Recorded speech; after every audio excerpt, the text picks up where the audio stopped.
Very good. Greetings all and welcome to this edition of Don Hammond's Arlington Weekly News. I'm Craig Nolan. Thanks for joining us. Hey, Craig. I'm Daniel Pineda. Hey, Daniel. And I'm Richard Corris, sitting in for Adele Quo. All right, and here we go with our... assignment, right? Who's on assignment. We hope she brings back a good report. Yes. This is our last show in August 2018. Time is flying by here. Hope you're enjoying this mini heat wave we have in progress here. News and Community Bulletin Board, as we mentioned. Let me see here. How about a social media reminder? Well, that's right, Craig. You can watch the Arlington Weekly News on our own very YouTube channel. That's youtube.com/Arlington Weekly News. And you guessed it, Craig and Richard, the number one. Also on our Facebook channel, facebook.com/Arlington Weekly News, and also on the radio. On the radio, WERA 96.7 LPFM. We're in your ear, so check us out. And as previously mentioned, even if I didn't, I'm mentioning it again, our news segment, Community Bulletin Board, is coming up, an EBG segment. Richard sitting in for the on assignment Adele here this evening. CBB is also News for Seniors. And that's about it. Oh, we have a roll-in too, a couple of roll-ins, and that's our show. What do you think? That's pretty cool. Should we start reading? Here we go. Yeah, let's do it. With the first of our news items, number one. Most adults probably know all about the news item from the advertising that's all around. Some kids may feel that this report is just rubbing it in. But either way, it's back to school time once again. Arlington County Public Schools are set to reopen for the fall term Tuesday, September 4, for most students in kindergarten through 12th grade. Wednesday, September 5 is the first day for kids in the VPI, the Virginia Preschool Initiative. So get ready, like it or not, school is opening. Daniel. Dun, dun, dun, dun. Well, Craig, students and parents will want to know the openings and closing schedules. Ironically, the schedules for elementary schools are, for the most part, complicated. Abingdon, Campbell, Carlin Springs, and Claremont go from 8 a.m. to 2:41 p.m. Arlington Traditional, Barrett, Long Branch, and Randolph go from 8:25 a.m. to 3:06 p.m. Arlington Science Focus, Ashland, Barcroft, Drew, Glebe, Henry, Hoffman Boston, Jamestown, McKinley, Nottingham, Oak Ridge, Taylor, and Tuckahoe go from 9 a.m. to 3:41 p.m. All the middle schools go from 7:50 a.m. to 2:24 p.m. All the high schools go from 8:19 a.m. to 3:01 p.m. HB Woodlawn Secondary goes from 9:24 a.m. to 4:06 p.m. The Stratford program goes from 9:15 a.m. to 4 p.m. All drivers will need to be aware of the additional traffic, school bus stops, the child crossings that will result. Please be extra careful and allow for extra drive time. Craig. That's right, school is starting, so be aware and drive carefully. All right, also in our news items, beginning on September 10 and running through September 22nd, Arlington Independent Media will conduct a live on-air fundraiser. The purpose of the fundraiser is to make up for the lost facilities rental cost that had previously been covered by Comcast. The broadcast times will be from 7 to 9 p.m. for 13 consecutive days. So get ready. And our first fundraiser is coming your way. Daniel. Yeah, it's very exciting, Craig. Well, Craig, on to more news for this week. Don Hammond's Arlington Weekly News is planning to continue to provide its normal coverage of news and events in Arlington. The televised version will still be shown on Thursdays at 6 p.m., Saturdays at 10:30 a.m., Tuesdays at 4:40 a.m. The radio version will broadcast only on Mondays at 2 p.m. during the 2 weeks of the fund drive. Since Don Hammond's Arlington Weekly News usually records from the video studio at Arlington Independent Media, it is hoped that the fund drive will be successful. Correct. All right, Daniel, and we'll be back with CBB as promised right after we hear from on assignment, Adele's segment. It's easy being green. We almost got it right. There was a better cue there. Sitting in tonight is Richard Corris for Richard. Adele. Take it away, Richard. And this week's It's Easy Being Green is beginning with a roll-in report. I'm here at the Arlington County Fair with ATAC, an organization that's passionate about protecting Arlington's tree canopy. John and Ann, you're here at the fair talking about trees, right? Yes, we are. That's correct. So, John, right before we turned on the camera, we were talking a little bit about the Dawn Redwood. Can you tell me what that's all about? Because a lot of people in Arlington are talking about it. Well, the state champion and county champion Dawn Redwood is at 3260 North Ohio Street. A developer named Richmond Custom Homes bought the property, wants to put up 2 homes, and we, with some neighbors and other groups, also the Civic Association, opposed the cutting down of the Dawn Redwood tree. We got a petition together. There were over 1,000 signatures presented to the county. Civic Association wrote a letter. Urban Forestry Commission weighed in, and so on and so forth. However, I am sad to report that the county just approved the development, which would involve cutting down the tree.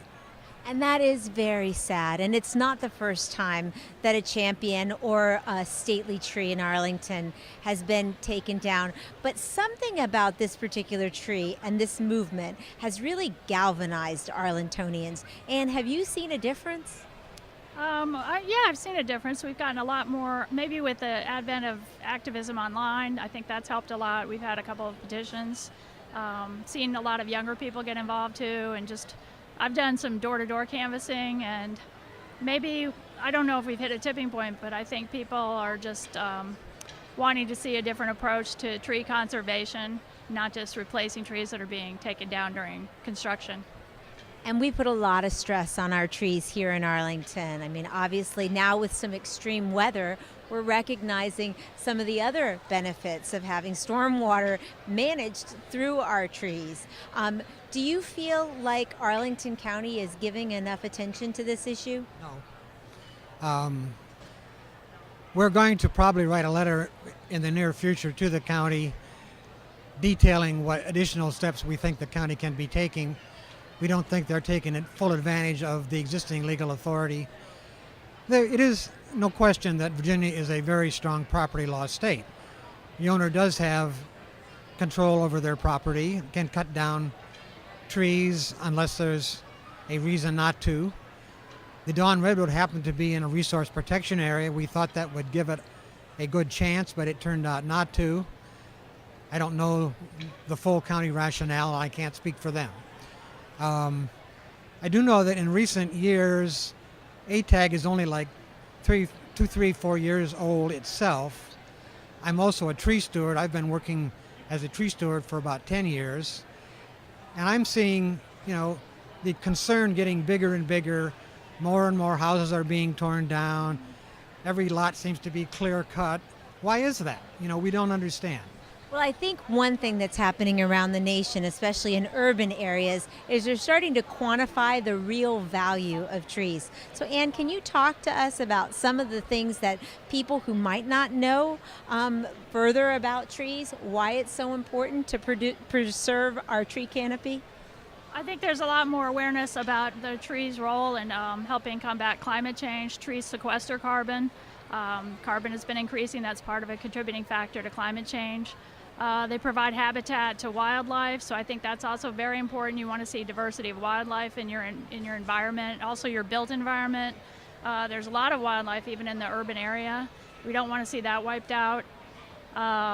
They help with stormwater runoff. We've also seen a change in our weather pattern. We're now getting a lot more rainfall, and tree roots can help absorb that, especially in areas that are being more heavily constructed.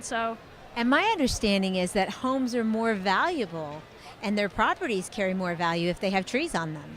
I think that's certainly a proven point. But we do have a conundrum where I'm seeing in my neighborhood clear cutting of smaller, older homes. None of the trees are being preserved on the lot, and then newer trees are being put up that are not going to have as large a canopy. So it is a conundrum. They do add a lot, save on heating and cooling, but owners want to see these big new mansion-type homes. The value of land in Arlington is so extreme, and in the Washington area generally, that you have to build a very large house to support that value, and that means maximizing the buildable space on the lot, and it doesn't leave room for the existing trees that are there. So I think that ATAC and Tree Stewards and Eco Action is doing a wonderful job of galvanizing support around this and helping people recognize how important Arlington's tree canopy is. So I hope you'll come and see us on our program, The Sustainable Scoop. Good, and I think all Arlingtonians should look them up online. ATAC, Arlington Tree Action Group, yes. Arlington Tree Action Group. Thanks so much. After that interview was recorded, the 114-foot-tall Dawn redwood tree was cut down on Tuesday, August 21st.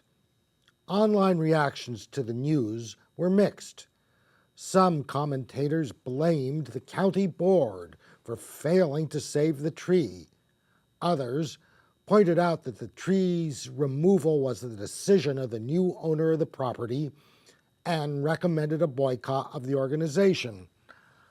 Another commentator took a more limited view, suggesting only that no one purchase either of the two homes that will be put up in place of the tree. One commentator chose to use dark humor, pretending to report that the builder has launched an interpretive concept development process to memorialize the tree. Draft Concept A represents the majesty of the redwood in the form of a memorial deck.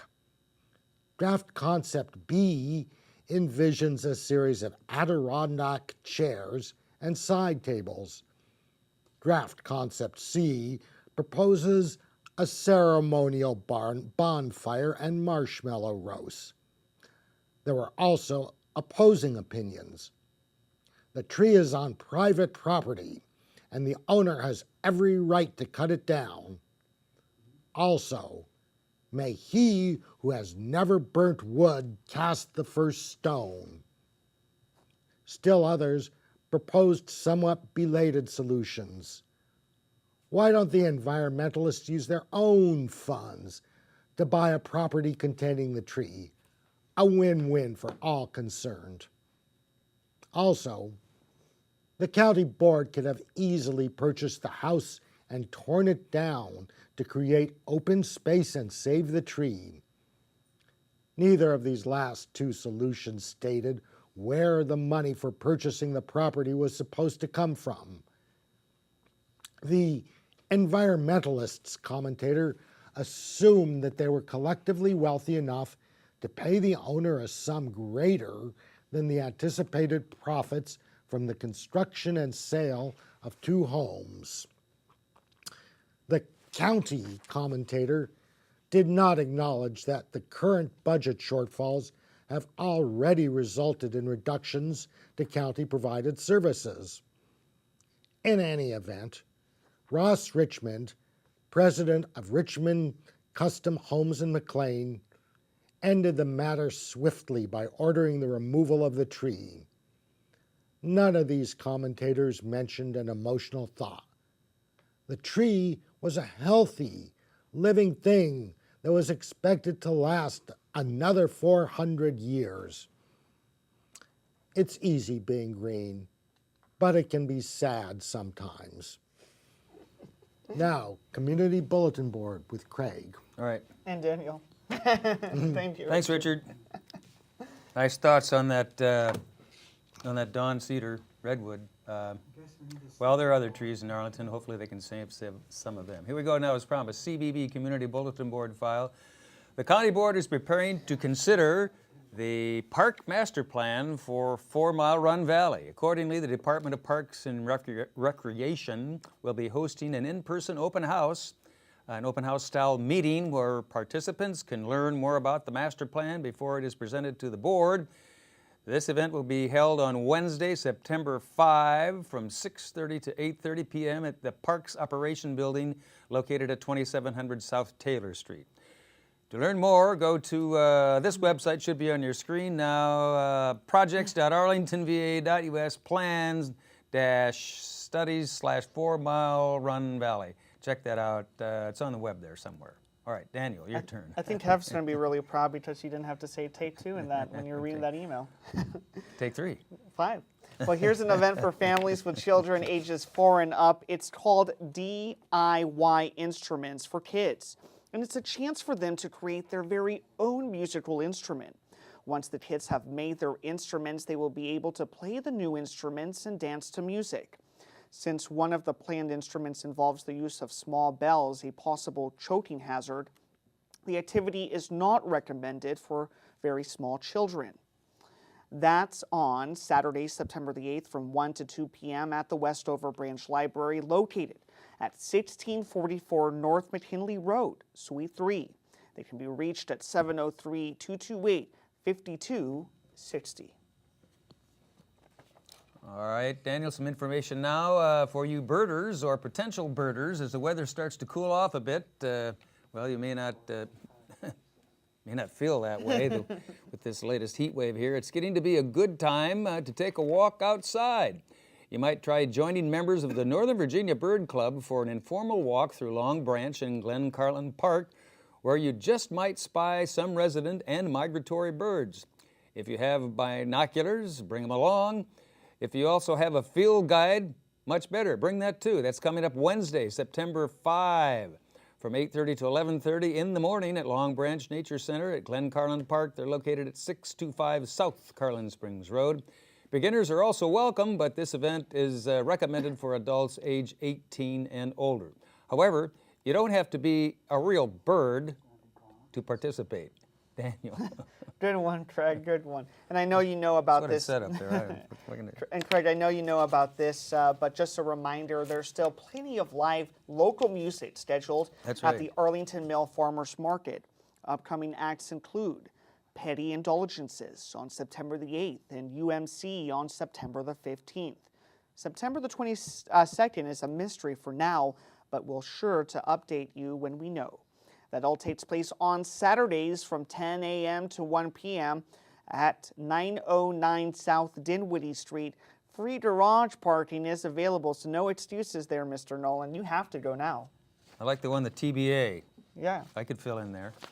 Okay, here we go. Coming up now, our News for Seniors segment. Well, the Arlington Senior Golf Club is looking for men and women who enjoy playing with a fun group of people. They play at 26, count them, 26 different Northern Virginia courses through October.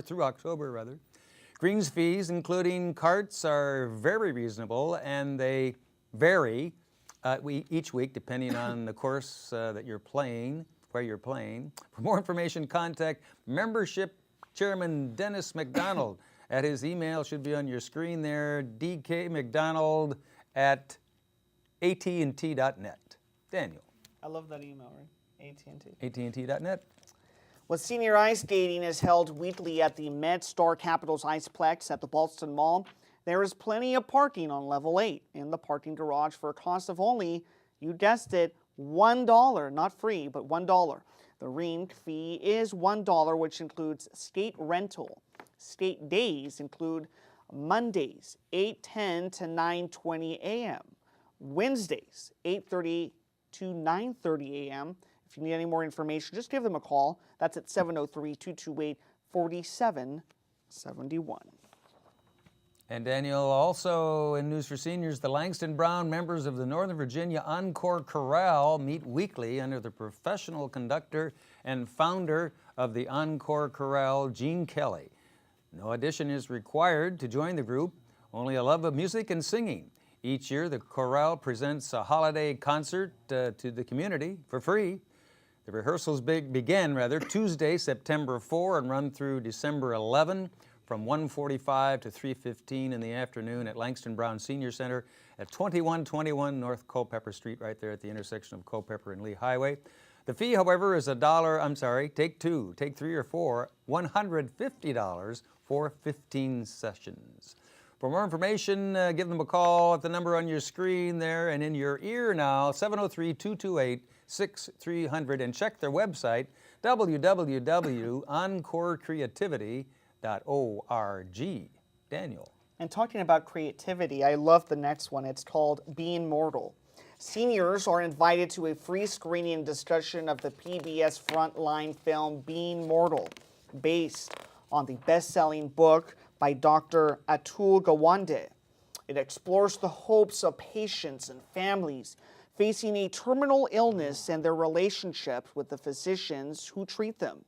The presentation all takes place on Wednesday, that's September the 5th, from 10:30 a.m. to noon at the Langston Brown Senior Center located at 2121 North Culpeper Street.